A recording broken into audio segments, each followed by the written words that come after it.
Gagawa ako ng coriander salad. So, napaka-basic lang yan. It's tomato lang at saka coriander leaves. At gamit itong machine na to. Ayan. Napakaganda nito, guys. Oh! So, lagay lang natin siya dito.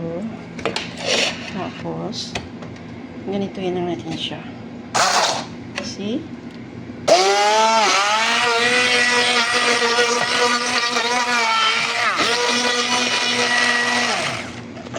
Gamit itong Philips na bago. Ayan siya. 650 watts. Promise. So, lagay lang natin siya.